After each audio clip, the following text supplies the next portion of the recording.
I get a lot of emails that are very, very disturbing and painful, but here I got something nice, so I want to share it.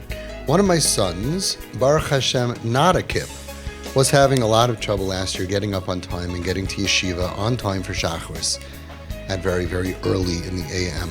This year, he's really making an effort to get up and be out of the house early enough. And I wanted to show him that I recognize his efforts and that I am very proud of him. So I bought him his favorite type of chocolate. Isn't it nice when you have normal kids and healthy kids and you can buy a chocolate and not whatever for the kids? Yeah. Okay. So I bought him his favorite type of chocolate, and I had my husband write a letter together with me from both of us, so that way he would know that it came from both of us. We tucked it in his suit jacket for him to find the next morning. Of course, that morning he had a hard time getting up, and he did not get to yeshiva on time. When I saw that he wasn't getting up, my first instinct was to take away the chocolate bar, because he didn't get up on time and he doesn't deserve it. Then I thought back to a clip that I saw about me, talking about taking a kip out to eat when he messed up. You guys remember that? When they mess up, and I took him out to eat on a Kabbalah that he took upon himself, and I decided to leave the chocolate bar there, even though he messed up today. Baruch Hashem, until then, he was doing an amazing job, and it didn't take away how proud we were of him. I saw when he finally got up in that morning that he looked deflated. He was probably disappointed in himself for messing up. And this is something which we have to remember. Kids want to be good. We always get upset and angry at them, and that just makes them rebel and drop out and feel deflated. That doesn't build anybody up. And you know what? Adults are the same. If you do something wrong, you come to shul late, and your rabbi in the shul gets angry at you, that doesn't make anybody, it doesn't work. It hasn't worked in ages. And people think, no, that's what they need. Let me show them disappointment, and then they're going to be better. That's not what the tzaddikim did.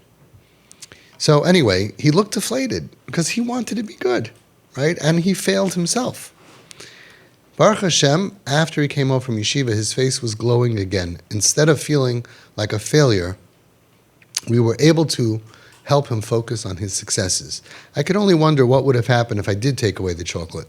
It is very likely he would not have actually realized what was in his pocket, and he would have continued to feel like a loser, which would have resulted in him falling back into a pattern of waking up late more often than not. You see how human psychology works? If you feel like a loser, it doesn't make you better, it makes you worse. If you feel like a winner and people appreciate that you're trying, it gives you incentive and energy to try more. And everybody knows this about ourselves. We have to remember that about kids. This is regular kids. I can only wonder what would have happened if I took away the chocolate. It's very likely he wouldn't have noticed it. He would have felt like a loser. He would have fallen back into a bad pattern of waking up late more often than not. But Hashem made it all work out, that we put the chocolate in his pocket, dafka, on the day that he needed it most. And that I remembered your wise words and decided to keep it there. Kids need love and support more when they're messing up. I always say that, you go to camp and there's a swimming contest and everybody's cheering on Yankee, who's in the lead. And guess what? He feels really good about himself and he's winning the race, and he doesn't really need cheering as much as Maishi, who's in the back and might drown. We love to cheer on the winners. We love to give that glow on that kid who comes home with 100. Sure, it's easy and they deserve it, and we have to do that. But it's the kids that are struggling that need it more. And if we give it, we can give them the energy not to give up and to just be the best that they can be. But the real win is that they trust us. They feel like, I have a father and a mother. The 100 kid needs to feel that way, and the 20 kid, and the 10 kid, and the 0 kid in grades needs to know, I have a mommy and daddy who love me and cherish me and understand me. It's just going to make everything better. I once came home with a 10 on a test, and my sister said, wow, 10 out of 10.